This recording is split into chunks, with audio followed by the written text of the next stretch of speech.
Hello students, welcome to my channel.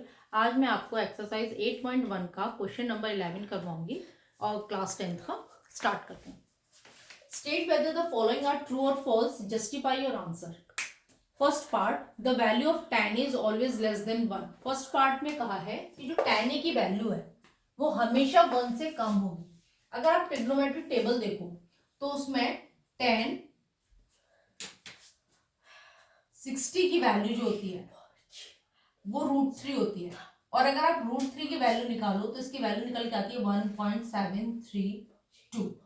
It means ये जो value है 1.732 ये 1 से ज्यादा है, और इसमें कहा गया है कि tan a की वैल्यू ऑलवेज लेस देन 1, नहीं, हमेशा 1 से कम नहीं होती है, क्योंकि tan 60 की वैल्यू हमारी 1 से ज्यादा निकल के आती है। तो ये हमारा फॉल्स हो गया। ठीक है, ये हमारा फॉल्स हो जाता है। sec a is equal to 12/5 for some value of angle a। इसमें क्या है कि sec a की वैल्यू 12/5 है। sec a is equal to 12/5।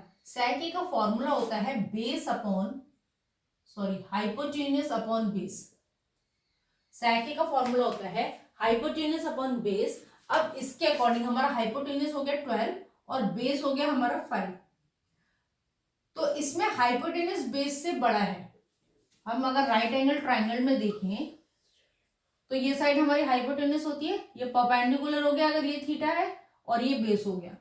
तो इसमें हाइपोटेन्यूज हमेशा परपेंडिकुलर से और बेस से बड़ी ही होगी। तो इसमें हाइपोटेन्यूज बेस से बड़ा है, तो हम यहां लिख सकते हैं hypotenuse is greater than base. तो ये ट्रू हो जाएगा। ठीक है, ठीक है।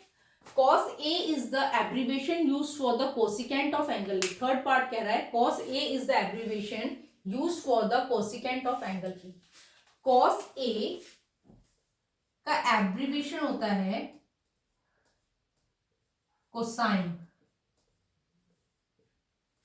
ठीक है, और कोसिकेंट का एब्रीविएशन होता है कोसेक।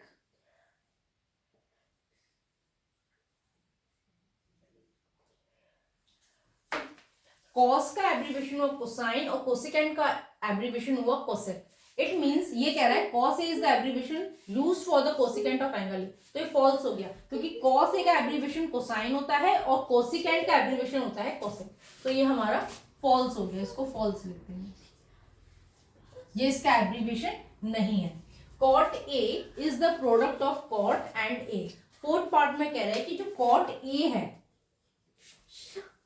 वो इन दोनों का प्रोडक्ट होता है। नहीं, cot A अपने में ही एक यूनिक आइडेंटिटी है, ये पूरा एक ही है,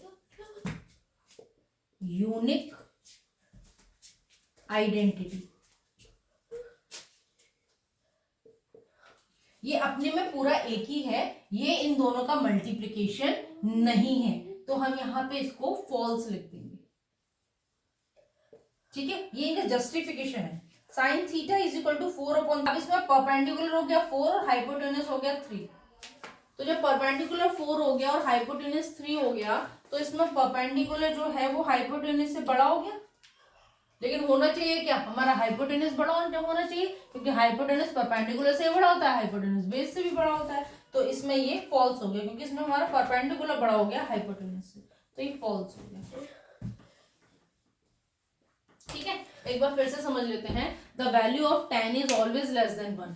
tan A की वैल्यू हमेशा 1 से कम होगी, नहीं, क्योंकि अगर हम tan 60 की वैल्यू देखें उसकी √3 आती है और √3 की वैल्यू होती है 1.732। तो tan A की वैल्यू जो होगी वो हमेशा 1 से कम नहीं होगी, क्योंकि tan 60 की वैल्यू 1 से बड़ी हो जाती है। तो इसको ये फॉल्स हो जाएगा। sec A is equal to 12/5 for some value of angle A। sec A जो है वो 12/5 दे रखा है, तो इसमें कुछ मतलब एंगल अगर हम A यूज करें तो अगर हम देखें इसमें तो 12/5, अगर इसका जो फॉर्मूला होता है वो हाइपोटेन्यूज अपॉन बेस होता है। तो हाइपोटेन्यूज हो गया हमारा 12 और बेस हो गया हमारा 5। तो इसमें हाइपोटेन्यूज जो है वो बेस से बड़ा हो गया, हमेशा हाइपोटेन्यूज बेस से बड़ा होता ही है, तो ये ट्रू होगा। cos A is the abbreviation used for the cosecant of angle A। cos A जो है क्या इसके लिए ये इसके लिए यूज किया जाता है कोसिकेंट का, इसका एब्रिविएशन मतलब कोसिकेंट है? नहीं, ऐसा नहीं है। कॉस ए का जो एब्रिविएशन है वो कोसाइन है, और कोसिकेंट का जो एब्रिविएशन है वो कोसेक है। तो ये भी फॉल्स हो गया हमारा। Cot A is the product of cot and A. Cot A जो है वो कॉट एंड ए का प्रोडक्ट है। नहीं, ऐसा नहीं है, क्योंकि जो कॉट ए है वो अपने में ही यूनिक आइडेंटिटी है, ये इन दोनों के प्रोडक्ट से मिलके नहीं बना है। Sine theta is equal to 4/3 for some angle theta. Sine theta का फॉर्मूला होता है परपेंडिकुलर अपॉन हाइपोटेनस, और परपेंडिकुलर यहां से परपेंडिकुलर हो जाता है हमारा 4, हाइपोटेनस हो जाता है हमारा 3। तो इसमें परपेंडिकुलर हाइपोटेनस से बड़ा हो गया, लेकिन मैंने बताया क्या था कि हाइपोटेनस परपेंडिकुलर से भी बड़ा होगा और हाइपोटेनस बेस से भी बड़ा होगा।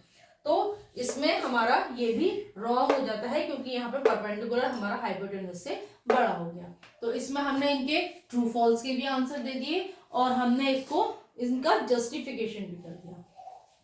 ठीक है, तो अगर आपको मेरी ये वीडियो अच्छी लगी हो तो लाइक कीजिए, शेयर कीजिए, सब्सक्राइब कीजिए।